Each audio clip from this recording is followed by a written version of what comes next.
students, this is Sudeep Yadav from Spectrum Chemistry. And students, if you are visiting first time to my channel, so please like and subscribe my channel and press the bell icon to get a best explanation of NCERT book class 7th subject science. And students, if you are watching this video, so please go to my playlist and watch the previous two parts of this chapter in which I have explained about the physical changes and the chemical changes and the properties of the chemical changes. And in this video I am going to discuss with you that is a chemical reaction. So let's start, students.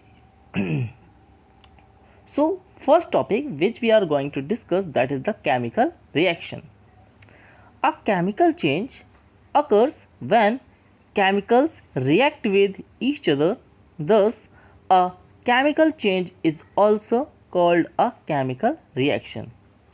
So, whatever the kind of the changes which we can consider as a chemical change. So, these all having a reaction, and this reaction is known as a chemical reaction. Some of the properties of a chemical change or chemical reactions are: now first, change in energy; second, change in color; third, evolution of gas; and last one is the formation of precipitate. So let's, students, we are going to discuss these all properties one by one. Okay, so the first property which we are going to discuss, that is the change in energy. Almost all chemical reactions involve energy change. Some chemical reactions produce heat while some take away heat. So which chemical reactions? Those chemical reactions which are going on, and during this chemical reaction the heat will evolve. Okay, so suppose there is a chemical reaction is going on, and in which you are finding that the heat is evolving.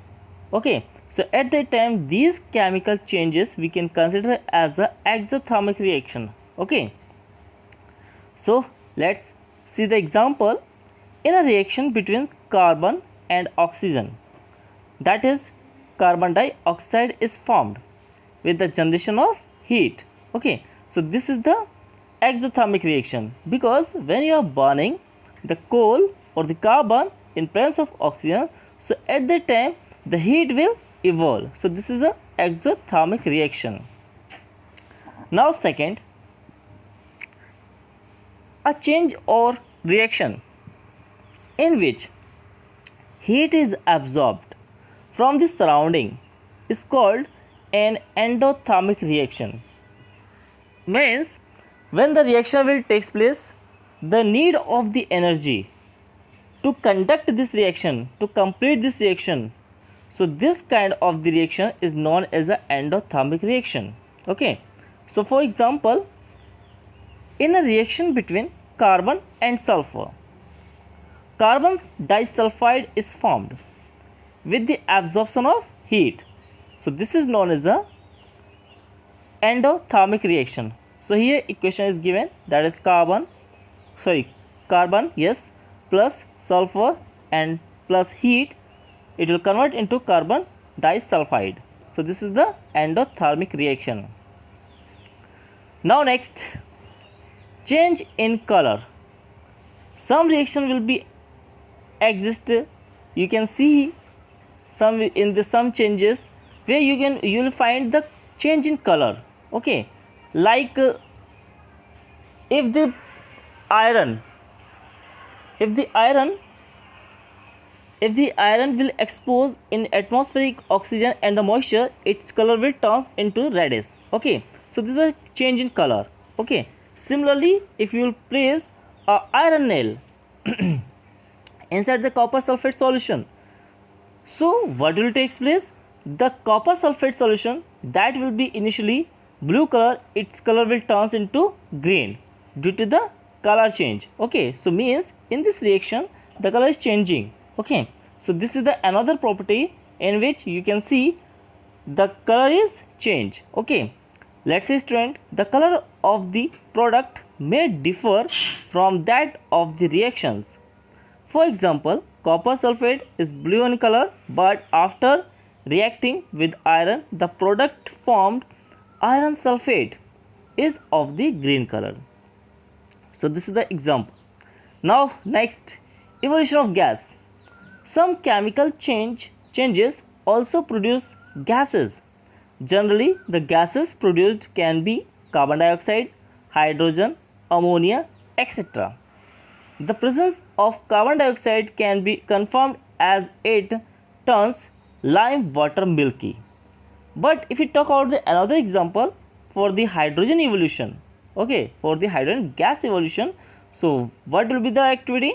So for this activity we have to be take a beaker, and in this beaker we will take a small quantity of the dilute hydrochloric acid, and in this hydrochloric acid when you will place a magnesium ribbon.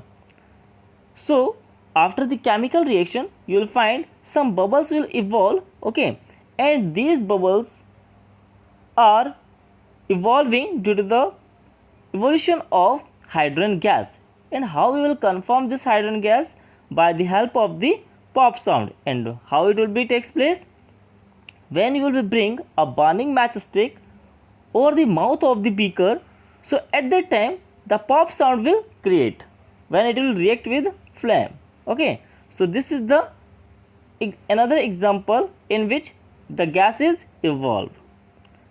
Now next, formation of precipitate. What is the precipitate? Let's see students. In some chemical changes, the product formed separates from the solution and form a different mass of layer. This insoluble solid is called a precipitate. For example, let's see. In a reaction between copper sulfate and hydrogen sulfide, copper sulfide and sulfuric acid are formed. The copper sulfide formed is given out as a precipitate. So this is the reaction for the precipitate. Okay. Now next, chemical equations. What are the chemical equations? This is very important. Let's see students. A chemical change resulting in the formation of one or more new substances is called a chemical reaction. The representation of a chemical reaction using symbols and formula of the elements or compounds involved in the reaction is known as chemical equation.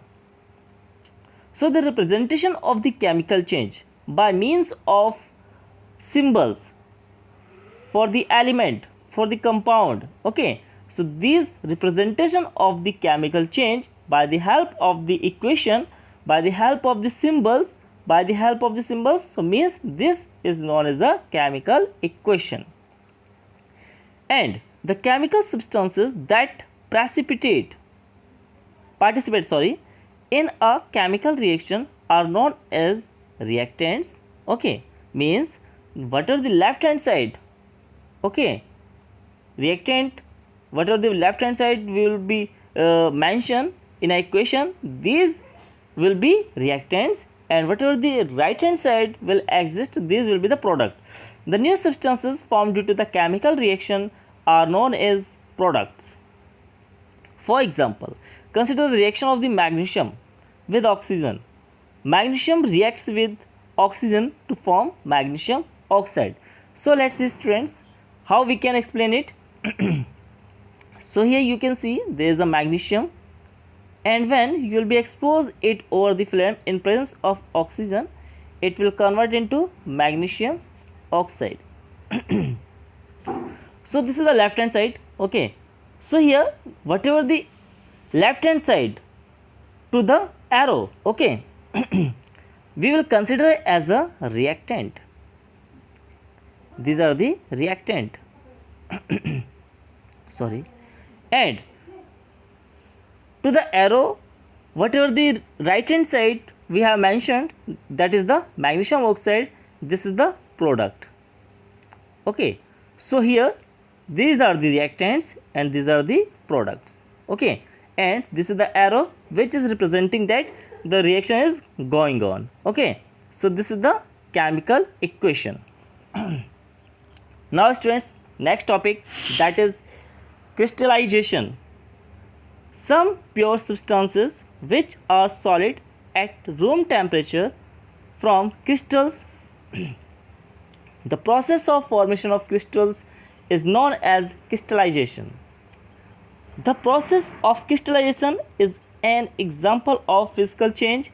By obtaining crystals, we are able to purify certain substances, pure sugar, urea, copper sulfate, alum, and table salt, from crystals. The salt obtained by evaporation consists of many impurities such as sand, magnesium chloride, etc. The impure salt can be purified by the crystallization process. For crystallization, a large amount of salt is dissolved in water and allowed to boil to obtain a saturated solution.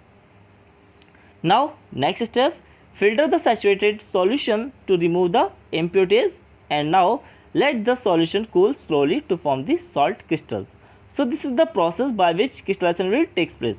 But we can also understand this process by the help of activity. So let's see what will be activity. So first, procedure.